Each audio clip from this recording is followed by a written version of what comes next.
गुरु प्यारी साध संगत जी, आप सभी को प्यार भरी राधा स्वामी जी। गुरु प्यारी साध संगत जी, एक बहुत गरीब दुकानदार था। उसका गुजारा नहीं होता था। अचानक से एक दिन एक महात्मा उसके पास आए। उस दुकानदार ने बड़े प्रेम से उनकी सेवा की। उनकी सेवा से जब वह महात्मा प्रसन्न हुए तो उस दुकानदार ने आंखों में आंसू भरते हुए उन महात्मा जी से प्रार्थना की कि मैं बहुत गरीब हूँ, मेरे इस कमाई से गुजारा नहीं होता। मेरे बच्चों को एक समय का खाना मिलता है, एक समय वह भूखे ही रहते हैं। मैं क्या करूं? अगर आप मुझ पर थोड़ी कृपा करें तो आपकी बहुत मेहरबानी होगी। वह महात्मा जी मेहरबान हो गए और दुकानदार को कहने लगे कि मेरे पास एक पारस है, मैं तुम्हें वह पारस 3 महीने के लिए दे देता हूँ। इतने समय में तुम उस पारस से लोहे का जितना सोना बनाना चाहो बना लेना। महात्मा तो उस दुकानदार को वह पारस देकर कृपा करके चले गए, लेकिन जीव का भाग्य तो खुद उसके ही हाथ में है। अगले दिन वह गरीब दुकानदार बाजार गया और उस दुकानदार से पूछा कि भाई, लोहे का भाव क्या है? लोहे वाले ने कहा, भाई पहले तो 5 रुपए मन था, अब 7 रुपए मन हो गया है। वह गरीब दुकानदार बोला कि मुझे घाटे का सौदा नहीं करना। उस मूर्ख को इतना भी नहीं पता कि एक मन सोने का भाव कितना है। वह बोला, जब 5 रुपए मन हो जाएगा मैं तभी खरीदूंगा। वह ऐसे ही खाली हाथ घर लौट आया। दूसरे महीने वह फिर बाजार गया और फिर पूछा, भाई लोहे का भाव क्या है? दुकानदार ने कहा, लाला जी भाव तो पहले से बढ़ गया है। वह फिर बोला, जब 5 रुपए मन होगा तभी खरीदूंगा। ओ भले मानुष, महंगाई बढ़ रही है, घट नहीं रही। तीसरे महीने वह फिर बाजार गया। लोहे का भाव पूछा तो दुकानदार ने कहा, भाई रेट तो पहले से भी बढ़कर अब 15 रुपए मन तक पहुंच चुका था। वह खाली हाथ ही घर वापिस आ गया। इतने में 3 महीने पूरे हो गए तो उस महात्मा ने सोचा कि चलो जाकर अपना पारस ले आए। उस दुकानदार ने तो बड़े बड़े आलीशान मकान बनवा लिए होंगे, लेकिन जब महात्मा उसकी दुकान पर आए तो वह देखकर हैरान रह गए। वही टूटी फूटी सी दुकान, वही पुराना सा मकान। महात्मा अपना पारस लेकर वापस चले गए। साध संगत जी, यही मिसाल हम पर घटती है। मनुष्य जन्म पारस है, संत महात्मा कुल मालिक हैं। जिसने हम पर कृपा करके हमें पारस जैसा मनुष्य जन्म दिया है। हमारे अंदर खुद कुल मालिक अकाल पुरुष बैठे हैं। हम संसार के बाकी सभी कामों की और उस तो ध्यान देते हैं, लेकिन परमपिता परमात्मा से मिलाप को टालते रहते हैं।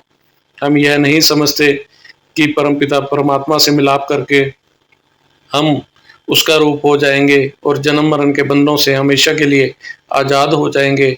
अगर हम मनुष्य जन्म पाकर अंतर में तरक्की करके परमात्मा से मिलाप नहीं करेंगे तो हमसे ज़्यादा खोटे भाग्य वाला और कौन हो सकता है। सतगुरु से मिलाप का एक ही रास्ता है, भजन सिमरन। आज हम आपको जो हुजूर महाराज सावंत सिंह के समय की बीबी रखी के बारे में एक साखी सुनाने जा रहे हैं। उनके पिताजी जालंधर जिले के ग्राम बड़ा पिंड में दर्जी का काम करते थे। छोटी उम्र में ही आपकी शादी हो गई और कुछ समय बाद ही आप विधवा हो गई और आप डेरे में रहने लगी। सारा दिन आप भजन सिमरन सत्संग और वाणी के पाठ में व्यस्त रहती। आप खूब अभ्यास करती थी और सतगुरु की कृपा से अंतर में भी आपको अच्छा रस आने लगा था। अभ्यास का यह हाल था कि कई कई दिन तक आपका ख्याल बाहर नहीं आता था। एक बार 6-7 महीने आपका ख्याल अधिकांश समय अंतर में ही लगा रहा। आपको दीन दुनिया का कोई होश ना था, न खाने का न पीने का सुध थी और ना ही किसी से बातचीत और ना ही बोलचाल। हजूर सावंत सिंह जी महाराज सुबह शाम दोनों समय आपके पास आते थे और राधा स्वामी बुलाकर आपका हाल चाल पूछते थे। एक बीबी हर समय आपके पास मौजूद रहती थी। सतगुरु अपने सामने दूध के कुछ चम्मच आपके मुंह में डलवा देते थे। कई महीनों के बाद जब सूरत का अंतर में ठहराव पक गया तो धीरे धीरे हजूर महाराज जी ने आपके ख्याल को बाहर लाना शुरू किया। इसमें क्रिया में भी कई महीने लगे। बाद में आपकी यह अवस्था हो गई कि आप सारी सारी रात भजन में ही बैठी रहती थी। अब हाथों से काम करना और दिल से सतगुरु को याद करना ही उनका असली काम था। सतगुरु हर समय उनके अंग संग रहते थे जब वह अपनी आंखें बंद करती थी तो गुरु को अंतर में साक्षात पाती थी। एक बार का वृतांत है कि उस समय आपकी रूह अंतर में जानी शुरू हुई थी। एक दिन हुजूर कमरे के बाहर बैठे कुछ लोगों से वार्तालाप कर रहे थे। बीवी रखी हुजूर की कोठरी की दीवारों के सहारे बैठी हुई थी। उनकी आंखें बंद थी और ख्याल अंतर की ओर था। एकाएक बीबी रली जो इनके पास ही बैठी थी शोर मचाया, महाराज जी देखिए इसे क्या हुआ है। हुजूर ने उठकर देखा कि बीवी रखी के चेहरे पर मूर्छिता छाई हुई है और रंग भी हल्दी जैसा पीला पड़ गया है। वह हिलडुल भी नहीं रही है। हजूर ने उन्हें आवाज देकर बुलाया लेकिन उन्होंने कोई जवाब ना दिया।